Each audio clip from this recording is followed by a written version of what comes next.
Bismillahirrahmanirrahim. Assalamualaikum warahmatullahi wabarakatuh. Kami dari kelompok 3 akan menjelaskan topik tentang layanan bimbingan belajar dan layanan bimbingan kasus. Berikut ini nama-nama anggota kelompok. Silahkan disimak pembahasan kami. Nama saya Atikatul Hulaipah, NIM E1E02020. Di sini saya akan menjelaskan terkait dengan pengertian layanan bimbingan belajar. Pengertian layanan bimbingan belajar itu ada beberapa pendapat para ahli. Yang pertama, menurut United States Office of Education pada tahun 2003 itu memberikan rumusan bimbingan sebagai kegiatan yang terorganisir untuk memberikan bantuan secara sistematis kepada peserta didik dalam membuat penyesuaian diri terhadap berbagai bentuk problema yang dihadapinya. Misalnya, problema kependidikan, jabatan, kesehatan, sosial, dan pribadi. Dalam pelaksanaannya, bimbingan harus mengarahkan kegiatannya agar peserta didik mengetahui tentang diri pribadinya sebagai individu maupun sebagai anggota masyarakat. Yang kedua, menurut Prayitno dan kawan-kawan pada tahun 2003 mengatakan bahwa bimbingan adalah pelayanan bantuan untuk peserta didik, baik secara perorangan maupun kelompok, agar mandiri dan berkembang secara optimal. Dalam bimbingan pribadi, bimbingan sosial, bimbingan belajar, dan bimbingan karir, melalui berbagai jenis layanan dan kegiatan pendukung berdasarkan norma-norma yang berlaku.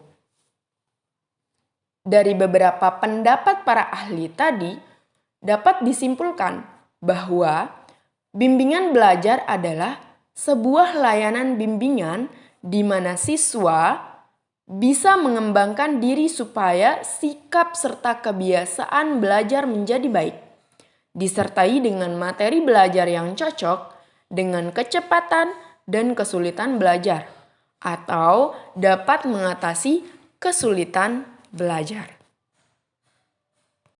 Nama Asibahani, NIM E1E0200019. Di sini saya akan menjelaskan mengenai pengertian layanan bimbingan kasus dan pengertian masalah. Pengertian layanan bimbingan kasus. Menurut Rohman Natawijaya 1981, bimbingan adalah proses pemberian bantuan kepada individu yang dilakukan secara berkesinambungan supaya individu tersebut dapat memahami dirinya, sehingga ia sanggup mengarahkan diri dan dapat bertindak wajar sesuai dengan tuntutan dan keadaan keluarga dan masyarakat. Yang kedua, menurut Andi Mapiare 1984, bimbingan merupakan serangkaian kegiatan paling pokok bimbingan dalam membantu konseli atau klien secara tatap muka dengan tujuan agar klien dapat mengambil tanggung jawab sendiri terhadap berbagai persoalan atau masalah khusus. Dari beberapa pengertian di atas, dapat diketahui bahwa layanan bimbingan kasus merupakan sebuah layanan bimbingan di mana siswa dengan suatu kondisi khusus dapat diberikan bantuan secara tatap muka, secara berkesinambungan sehingga siswa dapat memahami dirinya atau masalahnya, sehingga ia dapat mengarahkan diri sesuai dengan norma yang berlaku dan dapat bertanggung jawab atas dirinya maupun masalahnya. Pengertian masalah. Menurut Priyatno, mengemukakan bahwa masalah adalah suatu yang tidak disukai adanya, menimbulkan kesulitan bagi diri sendiri dan orang lain serta ingin atau perlu dihilangkan. Nama saya Ainur Rahmi Dwi Wulandari, NIM E1E020003. Jenis-jenis masalah murid sekolah dasar. Stover 1968 mengklasifikasikan masalah-masalah murid sebagai berikut. Yang pertama, masalah penyesuaian tingkah laku, seperti pencurian, kekejaman, merokok, dan suka mengganggu. Yang kedua, masalah-masalah emosional, seperti depresi, mudah marah, cemberut, dan pengecut. Yang ketiga, masalah-masalah moral, seperti masturbasi, bicara porno dan tidak sopan. Yang keempat, masalah belajar seperti bolos, mencontek, tidak memperhatikan, dan lamban. Dan yang kelima, masalah-masalah sosial kejiwaan seperti membenci orang lain, mudah meremehkan orang lain, menguasai orang lain, suka mencampuri urusan orang lain. Nama saya Anis Aini, NIM E1E0200014. Saya akan menjelaskan penanganan masalah murid sekolah dasar.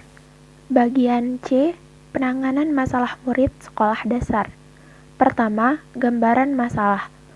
Untuk dapat memahami masalah apa yang sebenarnya dialami seseorang murid, guru terlebih dahulu perlu memberikan gambaran yang jelas tentang masalah yang dialami murid yang bersangkutan.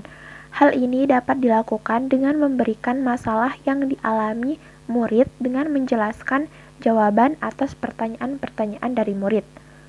Kedua, latar belakang dan latar depan masalah. Masalah yang dialami murid dapat ditinjau ke belakang atau ke depan sejak saat masalah itu dirasakannya. Peninjauan ke belakang memberikan arah kepada penyebab dari masalah tersebut, sedangkan tinjauan ke depan dapat merupakan pengkajian tentang akibat-akibat yang mungkin terjadi dari permasalahan itu. Nama saya Ani Erianti Sabilillah, NIM E1E020013. Pengumpulan data. Pengumpulan data merupakan komponen yang penting dalam melakukan analisis masalah yang dialami oleh murid. Tanpa komponen ini, guru tidak akan mungkin menguraikan gambaran masalah murid secara dalam dan menyeluruh, termasuk dalam menetapkan latar belakang dan latar depan masalahnya. Untuk dapat menguraikan gambaran masalah, menentukan latar belakang dan latar depan masalah, diperlukan data yang lengkap. Selanjutnya ada usaha pencegahan. Untuk mencegah terjadinya masalah-masalah yang mungkin dihadapi oleh murid, guru dapat melakukan beberapa hal berikut. Yang pertama, memberikan informasi kepada murid dan orang tua murid tentang peraturan-peraturan yang berlaku di sekolah. Hal ini bertujuan agar tidak terjadinya miskomunikasi antara pihak sekolah, orang tua, dan murid itu sendiri. Yang kedua, menciptakan iklim belajar mengajar yang menyenangkan, sehingga murid dapat belajar dengan tenang dan nyaman. Yang ketiga, memperhatikan perbedaan individu murid. Dengan mengetahui perbedaan individu antar murid, guru dapat menyesuaikan metode belajar yang sesuai. Yang keempat, menumbuhkan motivasi belajar yang kuat pada murid. Yang kelima, menyelenggarakan proses belajar mengajar yang menarik perhatian murid. Dan yang terakhir, sering berkonsultasi dengan orang tua murid. Nama Andika Mujahidin, NIM E1E0200009. 5. Usaha pemecahan masalah murid.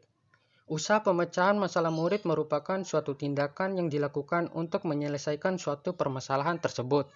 Adapun beberapa usaha pemecahan masalah murid yang dapat dilakukan oleh guru antara lain: 1. Memberikan pengajaran perbaikan kepada murid. 2. Memotivasi anak untuk giat belajar. 3. Memindahkan tempat duduk ke depan kalau tidak dapat belajar dengan baik di belakang. 4. Berkonsultasi dengan orang tua murid untuk memperoleh kesempatan kerjasama dalam mengatasi masalah murid yang bersangkutan. 5. Memperbaiki proses belajar mengajar sesuai dengan kebutuhan pihak-pihak yang terlibat dalam penanganan masalah. Pengkajian tentang siapa saja yang perlu dilibatkan dalam penanganan masalah murid tergantung pada sifat dan jenis masalah yang dialami oleh murid yang bersangkutan. Bila masalah yang dialami murid adalah masalah belajar di dalam kelas dan tidak bersangkut paut dengan keluarganya, maka perlibatan orang tua dalam hal ini tidaklah begitu penting. Namun, bila masalah tersebut berkaitan dengan keikutsertaan orang tua di dalamnya, maka perlibatan orang tua dalam penanganan masalah itu justru amat diperlukan. Nama Ajriati Hajriani, NIM E1E020004. Saya ingin menjelaskan tentang pelayanan lanjutan atau konseling. Konseling merupakan proses pemberian bantuan oleh konselor kepada murid atau klien, dan proses itu berlangsung dalam suasana tatap muka atau face to face dalam waktu yang secara relatif lama. Melalui konseling, masalah murid atau klien dapat ditangani secara intensif. Murid dibantu untuk dapat membuka dan memahami dirinya dan dengan jalan menjelajahi perasaan-perasaannya, nilai-nilai yang berkembang dalam dirinya, pandangan-pandangan tentang diri dan lingkungannya, pilihan-pilihan hidupnya, sikap dan tingkah lakunya, dan saling hubungan antara berbagai aspek tersebut. Melalui konseling, murid juga dapat dilatih atau dengan menerapkan berbagai metode dan teknik konseling yang relevan, menumbuhkan dan menguasai berbagai sikap dan tingkah laku baru yang dibutuhkan dalam pengatasan masalah yang dialaminya.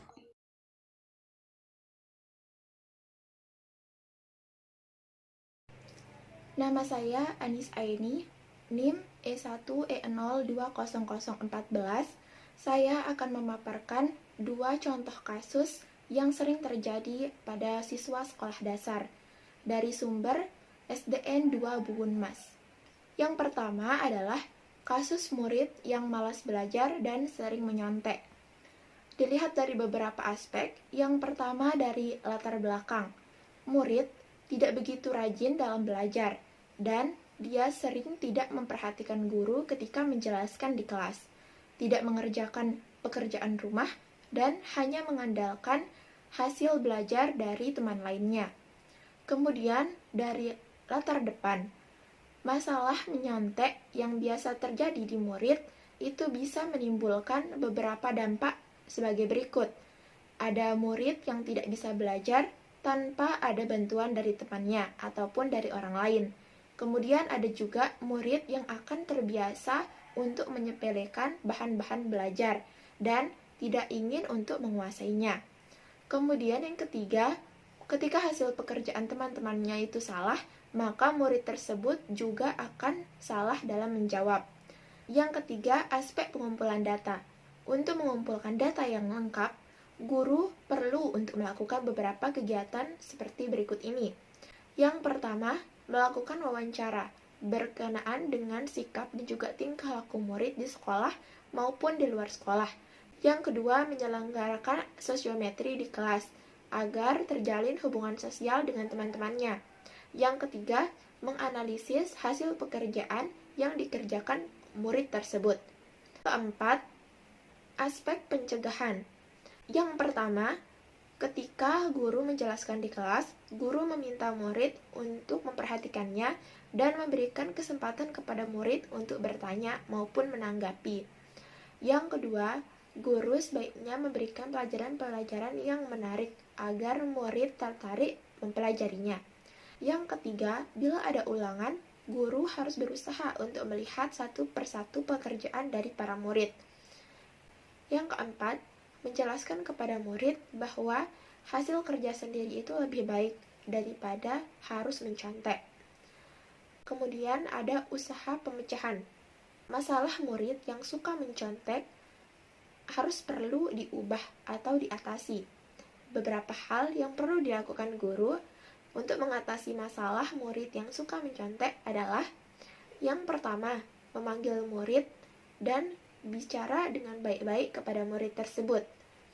Yang kedua, membahas masalah mencontek ini di kelas dan meminta pendapat dari para murid. Yang ketiga, mengawasi murid bila ada kegiatan latihan atau ulangan yang dikerjakannya. Yang keempat, menasihati teman-temannya agar tidak mudah memberikan hasil pekerjaan mereka. Yang keenam, pihak-pihak yang terlibat dalam penanganan masalah. Untuk mengatasi masalah mencontek ini, perlu adanya kerjasama dari berbagai pihak. Yang pertama, dari murid itu sendiri, karena dia sebagai subjek utama. Yang kedua, adalah guru-guru, yaitu untuk memotivasi, mengawasi, dan juga membantu si murid agar bisa mengubah kebiasaan menconteknya. Yang ketiga, orang tua murid, guna memotivasi dan menasihati anak mereka agar dapat belajar secara mandiri. Yang keempat, dari teman-teman murid, supaya mau bekerja sama dalam membantu murid untuk mengubah kebiasaannya. Contoh kasus yang kedua adalah kasus murid yang nakal. Sumber dari guru SDN 2 Buun Mas. Dilihat dari beberapa aspek. Yang pertama, dari latar belakang. Murid sering nakal karena ia merasa tidak diperhatikan oleh guru dan juga teman-temannya di sekolah. Murid sering tidak mendapat kesempatan dalam menjawab ataupun bertanya di kelas. Murid itu akan melampiaskan dengan menampilkan tingkah laku yang aneh-aneh supaya teman-temannya dan juga gurunya mau mengakuinya. Yang kedua, latar depan. Murid akan secara terus-menerus tidak berminat dalam belajar dan akan tertinggal dalam pelajaran, serta hubungan sosial juga akan terganggu sehingga mengakibatkan dia malas untuk sekolah. Yang ketiga, pengumpulan data. Dalam mengumpulkan data harus menggunakan teknik yang cermat dan juga hati-hati, seperti teknik wawancara ke orang yang terdekat dengan murid, agar murid tidak tersinggung. Yang keempat adalah usaha pencegahan. Untuk mencegah masalah kenakalan yang sering terjadi di murid, guru dapat melakukan usaha sebagai berikut. Yang pertama, bertindak tegas terhadap setiap tingkah laku yang dilakukan oleh murid. Yang kedua, menumbuhkan rasa motivasi belajar yang kuat pada diri murid tersebut. Yang ketiga, memberikan perhatian dan kesempatan yang cukup untuk murid bisa aktif di kelas. Yang keempat, melakukan pendekatan yang akrab dengan murid dan juga tidak membeda-bedakan murid. Kemudian yang kelima, ada usaha pemecahan masalah. Hal pertama yang harus dilakukan adalah memanggil orang tua murid ke sekolah untuk membicarakan kasus ini dan bekerja sama untuk bisa menghilangkan perbuatan-perbuatan yang tidak baik dari si murid. Yang kedua, mengalih tangankan masalah ini ke konselor yang sudah memiliki pengalaman baik untuk mengatasi masalah-masalah seperti ini. Aspek yang keenam adalah pihak-pihak yang terlibat dalam penanganan masalah itu.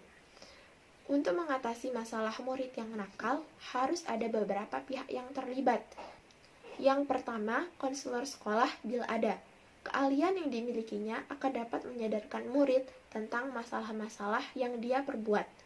Yang kedua, orang tua murid, yaitu untuk mengarahkan dan menasihati si murid agar bertingkah laku dengan baik di sekolah. Yang ketiga, guru kelas tempat murid belajar. Guru harus menciptakan iklim yang nyaman dalam belajar agar si murid dapat merasa diperhatikan dan dihargai di kelas. Nama saya Atikatul Hulaipah, NIM E1E02020. Di sini saya akan menjelaskan 3 kasus yang terjadi di SDN 2 Perampuan. Kasus yang pertama yakni bullying atau perundungan. Kasus bullying ini biasanya dilatar belakangi atau disebabkan oleh adanya perbedaan. Contohnya, dalam satu kelas itu terdapat 2 geng. Perbedaan geng ini disebabkan atau dipengaruhi oleh beberapa faktor, seperti perbedaan pemikiran, kecerdasan, perbedaan kampung, atau dari sisi kepribadian setiap peserta didik. Latar depan.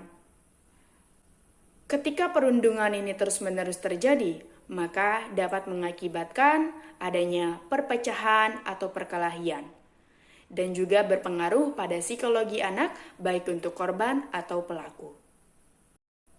Pihak sekolah melakukan pengumpulan data dengan cara memantau dan memperhatikan bagaimana kepribadian dan tingkah laku yang dilakukan oleh peserta didik ketika berada di dalam sekolah. Kemudian pihak sekolah juga melakukan beberapa pencegahan, di antaranya yang pertama, pihak sekolah memberikan layanan bimbingan kepada setiap peserta didik supaya dapat menghormati dan menghargai setiap perbedaan yang ada. Kemudian yang kedua, guru dan wali kelas juga melakukan kerjasama di mana membantu mengorganisir siswa dengan memberikan tugas kelompok. Kelompok itu terdiri dari anak-anak yang memiliki pengetahuan yang rendah, sedang, atau tinggi dikumpulkan dalam satu kelompok. Ketika pihak sekolah sudah melakukan beberapa pencegahan, namun perundungan atau bullying tetap terjadi, maka pihak sekolah akan melakukan usaha-usaha pemecahan masalah tersebut. Dengan cara yang pertama, ketika peserta didik sudah melakukan 1-2 kasus, maka akan diberikan layanan bimbingan. Namun, ketika sudah melewati batas, yakni melakukan 3 kasus, maka orang tua dari peserta didik tersebut akan dipanggil oleh pihak sekolah supaya dapat mengetahui bagaimana keadaan dan tingkah laku yang sudah dilakukan oleh peserta didik tersebut. Kemudian pihak-pihak yang terlibat di sini, yang pertama konselor. Di konselor itu memberikan layanan bimbingan kepada peserta didik supaya dapat membantu menyadari mereka bahwa salah ketika melakukan perbuatan tersebut. Kemudian yang kedua, orang tua wali murid juga ikut bekerja sama untuk mengawasi dan menasihati anak di rumah, sehingga dapat memperbaiki bagaimana tingkah laku dan kepribadian anak tersebut. Yang ketiga, yang memiliki keterlibatan di sini adalah guru yang mengajar, di mana guru juga harus memberikan iklim yang menyenangkan di dalam kelas sehingga tercipta bagaimana kesolidaritasan, bagaimana cara menghormati dan lain sebagainya. Sehingga hal tersebut dapat berdampak positif bagi peserta didik dengan melakukan berbagai tindakan yang berada di luar sekolah. Kasus yang kedua yakni peserta didik yang memiliki IQ yang tinggi. Jadi yang melatar belakangi atau hal ini dapat terlihat ketika peserta didik tersebut dapat memahami materi dengan sangat cepat dibandingkan dengan teman yang lainnya. Kemudian latar depannya itu, ketika IQ-nya itu sangat tinggi, itu dapat menyebabkan kesombongan terhadap dirinya, sehingga dapat menghambat dirinya untuk melakukan sosialisasi dengan baik dengan temannya. Pengumpulan data dilakukan oleh pihak sekolah dengan cara memantau data-data nilai yang sudah ada dan melakukan observasi kepada peserta didik tersebut yang dilakukan di dalam sekolah maupun yang berada di luar sekolah sehingga dapat mengetahui bagaimana keadaan peserta didik. Dari kasus tersebut, pihak sekolah sudah melakukan upaya-upaya pemecahan masalah. Yang pertama dengan cara memberikan pengajaran atau pengayaan kepada peserta didik yang memiliki IQ yang tinggi sehingga dapat membantu mengontrol dirinya dan bersosialisasi dengan baik dengan temannya. Kemudian pihak-pihak yang terlibat di sini yang pertama konselor, di mana konselor membantu menyadari dan membimbing mereka supaya dapat mengatasi masalah yang ada. Kemudian yang kedua orang tua wali murid, di mana orang tua juga membantu memberikan pengawasan dan bimbingan kepada anaknya supaya dapat mengatasi masalah yang ada. Kemudian yang ketiga itu adalah guru yang mengajar, di mana guru yang mengajar juga membantu memberikan suasana atau iklim yang baik di dalam kelas dengan cara memberikan tugas kelompok juga. Kasus yang ketiga itu adalah peserta didik dengan daya tangkap yang lamban. Hal ini dilatar belakangi bahwa ketika guru menjelaskan sebuah materi, namun dia menangkap materi tersebut dengan sangat lamban dan tidak mampu mengimbangi dengan teman yang lain.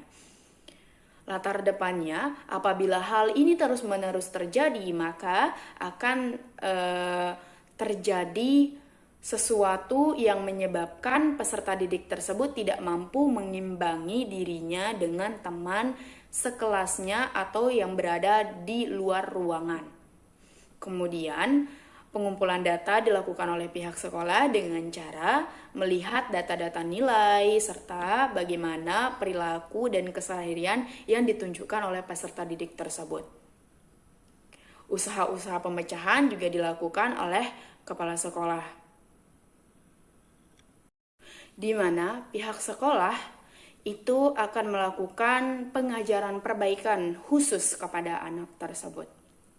Nah, pihak-pihak yang terlibat di sini yakni ada konselor yang membantu menyadari dan membimbing peserta didik supaya dapat mengatasi masalahnya, kemudian orang tua wali murid yang membantu mengawasi dan menjaga anak tersebut bagaimana supaya dapat menyelesaikan masalah yang ada, seperti memberikan pengajaran atau bimbingan khusus lainnya. Kemudian guru yang mengajar juga memberikan iklim atau suasana yang baik di dalam kelas dan tidak memberikan perbedaan atau yang menyebabkan adanya kecanggungan yang terjadi di dalam kelas. Hal ini sangat perlu dilakukan oleh seorang guru supaya aktivitas yang terjadi di dalam kelas itu berjalan dengan lancar. Nama Ainur Rahmi Dwi Wulandari, NIM E1E020003. Di sini saya akan menjelaskan beberapa kasus yang sering terjadi di SDN 1 Kuripan, yaitu kasus perundungan atau bullying.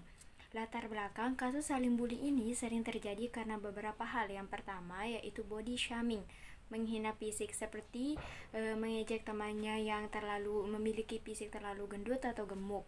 Dan yang kedua yaitu mengejek temannya yang memiliki keterbatasan akademik seperti keterlambatan dalam membaca, menghitung, dan lain-lain. Latar depan kasus saling bully ini dapat mempengaruhi psikologis peserta didik dan dapat menyebabkan timbulnya permusuhan. Pengumpulan data dapat dilakukan dengan mengamati keseharian peserta didik dalam kegiatannya sehari-hari. Upaya pemecahan kasus bullying ini dapat dilakukan dengan berbagai macam hal. Yang pertama yaitu memanggil peserta didik yang bersangkutan, dan yang kedua memberikan bimbingan atau nasihat dari hati ke hati. Yang ketiga memberikan nasihat kepada peserta didik tentang pentingnya menghargai sesama, karena setiap orang pasti memiliki kelebihan dan kekurangannya masing-masing. Pihak-pihak yang bersangkutan yang pertama yaitu konselor sekolah, dengan keahliannya akan dapat menyadarkan peserta didik tentang masalah yang ia perbuat. Yang kedua yaitu orang tua murid, untuk mengarahkan peserta didik di rumah berkenaan dengan perilakunya di sekolah. Yang ketiga yaitu guru kelas tempat murid belajar. Guru perlu menciptakan iklim belajar yang menyenangkan bagi semua murid sehingga tidak ada yang merasa tidak diperhatikan atau tidak dihargai di dalam kelas. Nama saya Anihiranti Sabilillah, NIM E1E020013. Berdasarkan hasil wawancara dengan guru SDN 14 Pekat, ada dua kasus yang dipaparkan. Kasus yang pertama, kasus perundungan atau bullying, dan kasus yang kedua, ada kasus murid yang manja dan malas. Yang pertama, kasus perundungan atau bullying biasanya dilatar belakangi oleh kurangnya pengetahuan dan pemahaman siswa tentang saling menghargai. Karena biasanya anak yang dibully di sekolah adalah anak yang dianggap berbeda oleh teman-temannya. Misalnya, ada anak yang kurang secara ekonomi, ia akan dihina dan diejek serta dijauhkan oleh teman-temannya. Adapun latar depan atau akibat dari kasus ini adalah terjadinya perkelahian antar siswa. Selain perkelahian ini, akibatnya juga bisa mempengaruhi psikologis anak, baik yang dibully maupun yang membuli. Bagi anak yang membuli, jika ia terus-menerus membuli, ia akan menjadi anak yang sombong dan tidak bisa menghargai orang lain. Sedangkan anak yang dibuli akan menjadi anak yang kurang percaya diri dan sering menyalahkan diri sendiri, bahkan lingkungan sekitarnya atas keadaan dirinya. Adapun teknik pengumpulan data yang dapat dilakukan guru dalam kasus ini adalah teknik observasi, baik sistematif maupun partisipatif. Hal ini dilakukan untuk melihat perilaku setiap siswa baik di kelas maupun di luar. Adapun usaha-usaha pencegahan yang dapat dilakukan oleh guru adalah dengan menanam tentang saling menghargai perbedaan. Hal ini dapat disampaikan melalui mengaitkan materi-materi pembelajaran dengan nilai-nilai kehidupan. Adapun usaha pemecahan yang dapat dilakukan oleh guru tentang kasus ini adalah dengan memberikan nasihat-nasihat kepada murid-murid yang bersangkutan. Namun, jika terus-menerus dilakukan, maka guru dapat memberikan sanksi atau memanggil orang tua murid ke sekolah. Adapun pihak-pihak yang terkait dalam kasus ini, yang pertama adalah konselor. Konselor di sini berperan sebagai pembimbing bagi murid-murid dalam menghadapi masalah-masalah yang dialami. Yang kedua ada orang tua. Orang tua di sini bertugas untuk membimbing murid di rumah bagaimana mereka seharusnya bersikap baik di sekolah maupun di rumah. Dan yang terakhir ada guru. Guru perlu menciptakan iklim belajar yang menyenangkan bagi setiap murid sehingga murid merasakan suasana belajar yang menyenangkan dan membuat mereka nyaman. Kasus yang kedua yaitu kasus murid yang manja dan malas. Kasus ini dilatar belakangi oleh murid yang bersangkutan merupakan anak tunggal dan masih duduk di kelas 1 SD. Ia sering malas menulis dan malah meminta gurunya untuk menuliskan apa yang dipapan tulis di bukunya. Adapun latar depan atau akibat dari masalah ini adalah jika ia terus-menerus manja dan malas, maka hal tersebut dapat mempengaruhi kemampuan belajarnya. Selain itu, ia juga dapat dijauhi oleh teman-temannya. Selanjutnya, teknik pengumpulan data yang dilakukan guru. Adapun teknik yang dilakukan guru adalah yang pertama, ada pengamatan kepada murid yang bersangkutan, baik di dalam kelas maupun di luar kelas. Yang kedua, ada wawancara. Guru melakukan wawancara dengan murid yang bersangkutan untuk mengetahui sebab dari kasus ini. Yang ketiga, ada berkonsultasi dengan wali. Guru berkonsultasi dengan wali untuk mengetahui perilaku anak di rumah, sehingga guru dapat membandingkan perilaku anak di rumah dengan perilaku anak di sekolah. Selanjutnya, usaha pemecahan yang dilakukan oleh guru. Yang pertama, guru memberikan nasihat kepada murid yang bersangkutan. Tentu saja nasihat ini diberikan kepada anak dengan cara yang menyenangkan karena anak yang masih duduk di kelas yang rendah. Yang kedua, mendorong semangat belajar murid dengan memberikan tugas-tugas dan hadiah jika ia berhasil melaksanakan tugasnya dengan baik. Hal ini tentu saja dilakukan kepada seluruh siswa, bukan kepada anak yang manja dan malas tersebut. Selanjutnya, meminta teman sebaya yang lebih rajin untuk membantu anak yang manja dan malas ini belajar bersama. Yang terakhir, meminta semua siswa untuk berbaur dan tidak hanya bergaul dengan teman yang itu-itu saja. Yang terakhir ada pihak-pihak yang terkait dengan masalah ini. Yang pertama ada konselor. Konselor di sini membantu siswa untuk menghadapi masalah-masalah yang dialaminya. Yang kedua ada orang tua dan yang ketiga ada guru kelas. Guru perlu menciptakan iklim belajar yang menyenangkan bagi seluruh murid sehingga perhatian guru terbagi secara merata dan tidak ada murid yang merasa diabaikan. Nama Ajriati Hajriani NIM E1E02004. Saya ingin menjelaskan tentang kasus yang terjadi di SDN Impres Wawarada, yaitu kasus bully.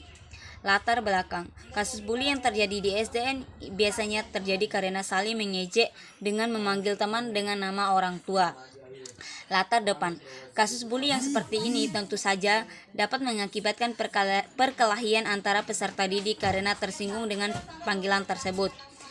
Yang ketiga, pengumpulan data. Pada kasus ini, pengumpulan data dapat dilakukan dengan mengamati kegiatan sehari-hari peserta didik baik di dalam maupun di luar kelas. Upaya pemecahan.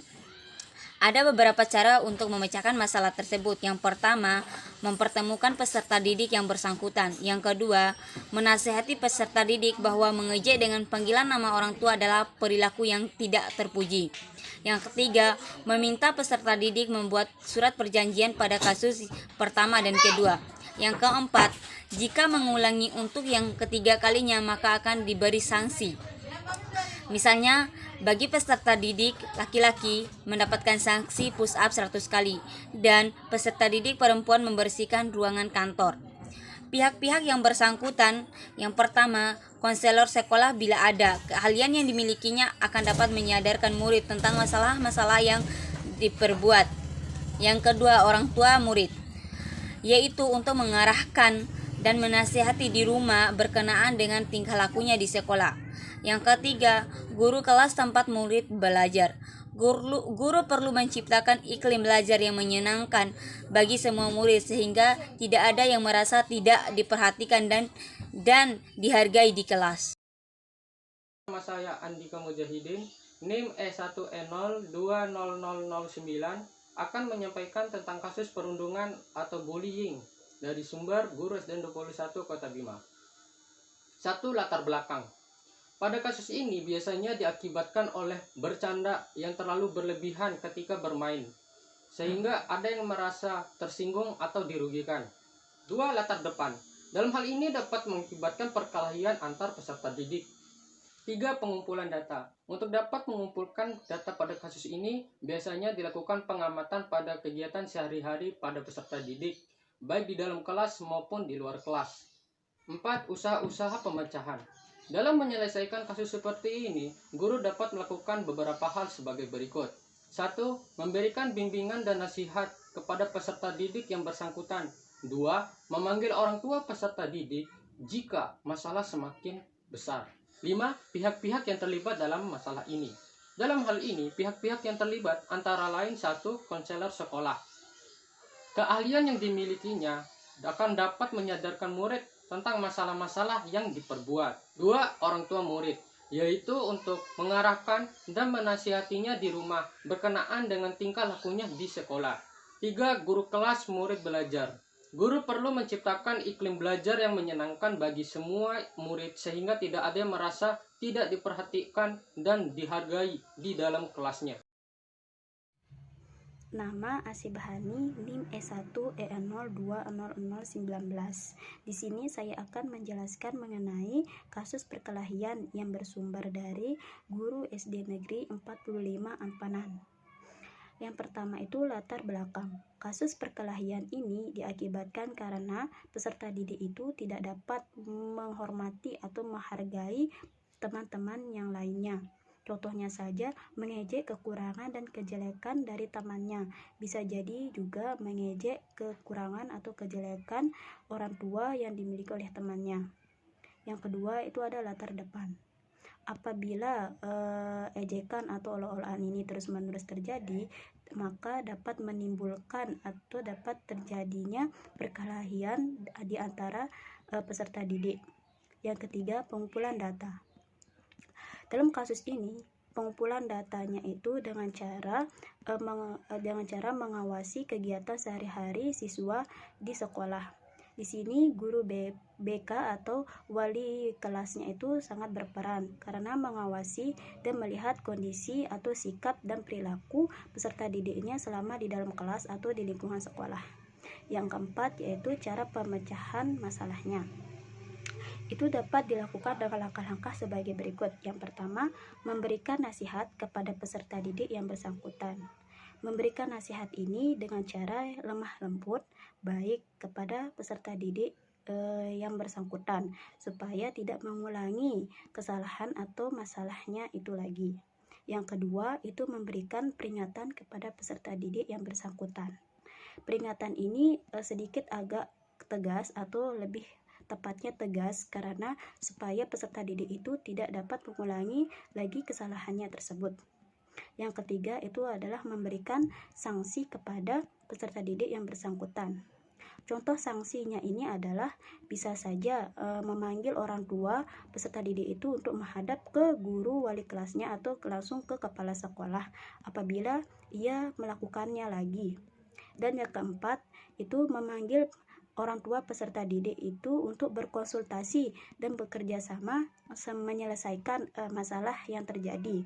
Nah, ini terakhir apabila peserta didik tersebut tidak dapat menyelesaikan masalahnya dengan baik, maka orang tuanya tersebut dipanggil untuk bersama-sama menyelesaikan masalah anak didiknya sehingga dapat terselesaikanlah masalah semua itu.